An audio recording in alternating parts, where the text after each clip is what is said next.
Gas prices hit record levels in Zambia. Many low, moderate income workers are finding that their wages no longer cover basic expenses. Some say they may have to walk to and from work as commuting is an expense on its own. Now, today we are going to be engaging Mr. Kasapo Kabende, who is the Vice President from the Federation of Free Trade Unions in Zambia, as we discuss the impact of fuel price hikes on general workers, maids and shopkeepers, and how employees are generally dealing with these surging fuel costs. Good morning to you, Mr. Kabende. Morning, Malama, and thank you for having me. Morning, viewers. Quite the exciting topic we're looking at here. I mean, this is something that affects everybody on a day-to-day basis. But let's start from here. You know, what challenges are highly notable for the general workers, you know, the drivers, the maids, of course, even the shopkeepers who earn an average between 1,300 to about 3,000 kwacha? Yeah, so let me start from here, Malama. You know, when you look at the basic needs and nutrition basket reported by the JCTR for the month of September, already there's an indication that, you know, a family of 6 in Zambia, and particularly Lusaka, will need roughly about 9,260, you know, 7.34 kwacha for them to be able to survive. But we are talking about the basic needs. We have not yet begun to talk about the issues of transport, the issues of housing, and obviously other things that they have to do, clothes and so forth. So that alone is an indication that, you know, the colleagues who are earning within that range that you've indicated are finding it difficult to make ends meet.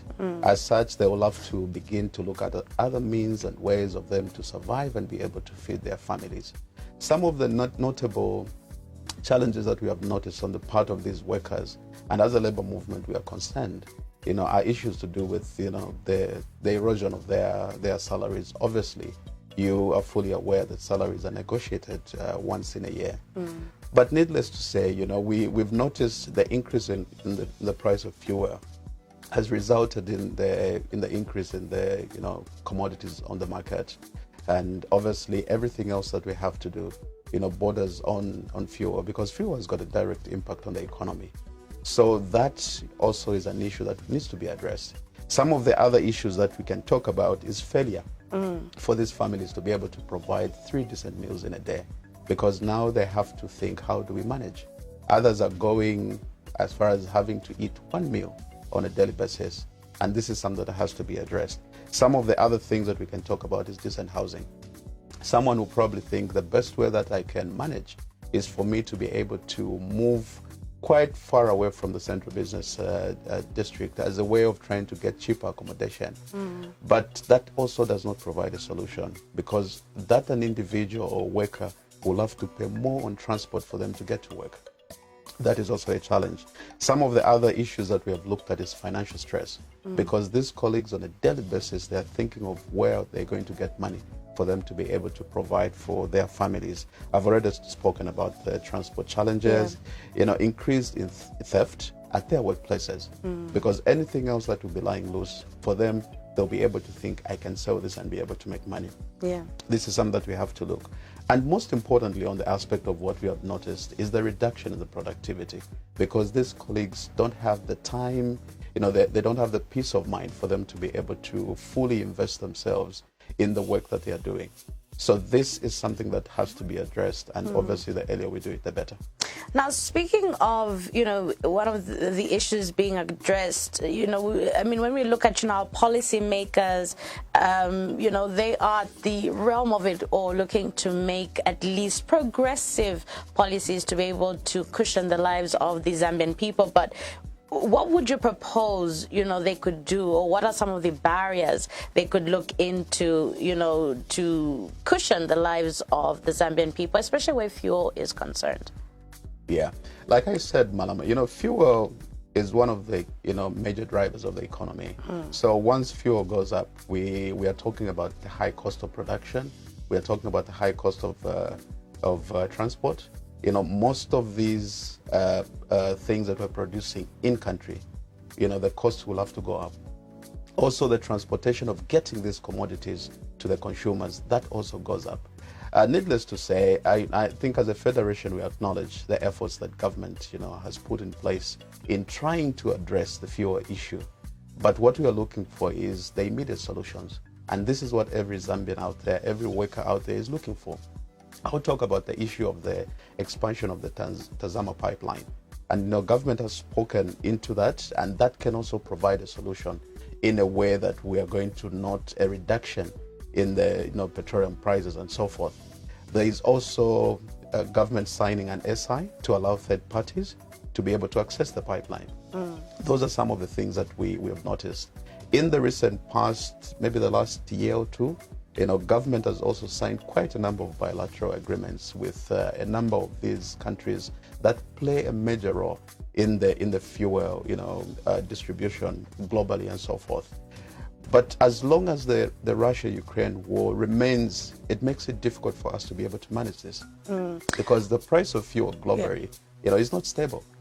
So we have to address the global aspect of this fuel. And as it is now, government will have to begin to look at what is the immediate solutions that we can provide for workers, for the citizens out there.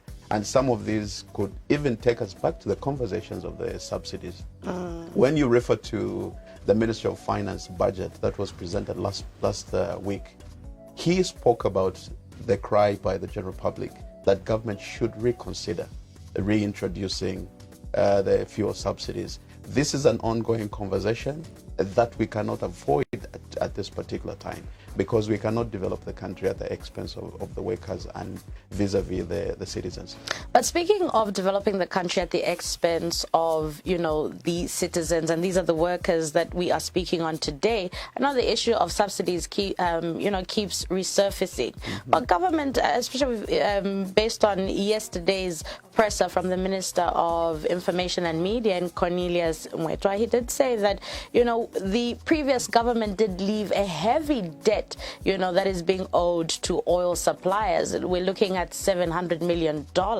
Now, looking at that, really, are subsidies the way to go? Because, could this not just create an even, longer burden on the country? We're looking, some of the interventions they're looking to have is to have, is it carriageways or storage units, inviting the private sector to be able to, build these facilities so that, we are able to store bulk fuel, therefore even if, the market is manipulated, the people are not affected. Yeah. So, Madam, you've rightly put it, and with the reference to what the minister had, shared yesterday in his presser, definitely the conversations around subsidies is quite a sensitive one. And like I said earlier on, you could note from the minister's presentation of the budget last week that he alluded to the fact that there is a call for the general public that we reintroduce in the interim so that we try to cushion. Like I said, as long as we do have the issues of, the conflicts in Russia, in Ukraine and so forth, it becomes very difficult for us to be able to manage ourselves with the price of fuel. But also government could, dive deeper and be able to reconsider the issues of beginning to explore the oil fields that we have in the country. We are aware, and these have been spoken about, I think, frequently, but the question still remains is that how quickly can we have this done? I think what we need to begin to look at is the immediate solution. Of course, yes, with that, debt that we are referring to, of course, we are alive to the fact that the debt is there, but we need to move forward. I think that is important. And once we do move forward, we need to begin to address the plight of the workers and the citizens in this country. Otherwise, it's timely, and I'm happy that government is making every effort they can. But that labor movement, we are concerned because we are looking for immediate solutions, because the cost of living on the part of the workers has gone up, and our members are saying they cannot afford. So as a union, what are you doing in terms of just advocating, for the decent, reflective salaries? Because like you mentioned, this is something that only takes place once a year. And yet, for example, with 12 months in the year, fuel is going up and down 12 times within the year. Yeah, so, Madam, as a labor movement, I would love to share a bit of what we are mandated to do. So as a labor movement, I think our role of primary mandate is for us to be able to negotiate for good conditions of service that are reflective of what is currently happening in the country. The unfortunate part is that this is only done once a year, like you've alluded to. But of course, the law provides that in between that period, I think the social partners, at large, for them to be able to get into conversations and so forth. But again, we have to look at the other side of the story, because the workers, the employers rather, will also be saying, look, the cost of doing business has gone up. So it's a very, very delicate conversation that we should have. But over and above, our interest is to make sure that we negotiate for good conditions of service that will be reflective of the current cost of living. Of course, the challenges that we have is that, month on, the cost of these commodities on the market keeps going up. And like you've alluded to, at some point, we've been able to provide feedback to government, because as a labor movement, we are a key stakeholder in ensuring that, we provide credible checks and balances to the government and be able to ensure that they drive policy that benefit the workers out there. Yeah. So we have given feedback to government that we are not comfortable with this monthly fuel adjustments. If they could be done on a quarterly basis, rather, it will be able to give the workers time and room for them to plan. And not only the workers, but including the other players in the economy. Yeah. Otherwise, as it is now, it remains very difficult. I am happy the Energy Regulation Board is currently looking into that, and we're hoping that very soon they'll be able to advise on how best we can manage this. Now, as we get closer to conclusion, with climate change being the issue of discussion on many, many platforms, one would argue that, the fuel and electricity prices would influence a conversation around going smart, going, green, going clean and all of that. But are there alternatives, to shelter, to clothing and whatnot? And, many say that Africa is in a very good position to begin to adapt to this. At least we've got room to be able to make these adaptations. Oh, yeah. As a labor movement, as a federation, the Federation of Free Trade Unions of Zambia, we are alive to the core by the global, community that there is need for every country to prioritize and be able to align themselves with this climate change. But the unfortunate part now, trying to respond to your question, is that we do not have alternatives to shelter, because workers' rights are human rights, and human rights border on having decent housing, food and clothing. So the unfortunate part is that we need to ensure that the workers out there, the citizens out there, they do have decent houses, they have access to clothing, access to clean water, per se, and so forth. So these are conversations that we can be had, and the unfortunate part is that we do not have an alternative to obviously the issues to do with housing and so forth. But everyone out there needs to be aligned with the agenda of the green economy. Do you think Zambians are ready for a green economy, just as we conclude? We could not be, but we have no choice. We like I said earlier on, we're in the global village. And if the global village is moving into that direction, the best we can do is for us to be able to embrace that and be able to move with the rest of the countries, the rest of the world. Because once we lag behind, it will be difficult for us to catch up. Yeah, definitely. Yeah. Well, Mr. Kasapo Kabende there, who is the Vice President from the Federation of Free Trade Unions of Zambia, just looking into the challenges that surround general workers, maids, and of course shopkeepers, the influence that fuel hike has on the cost of living. We're going to take a short break, and when we do get back, well, we still have more for you right here on the Diamond Breakfast. It's Teachers Day, so happy Teachers Day once again, but we are going to be talking more into this when we get back.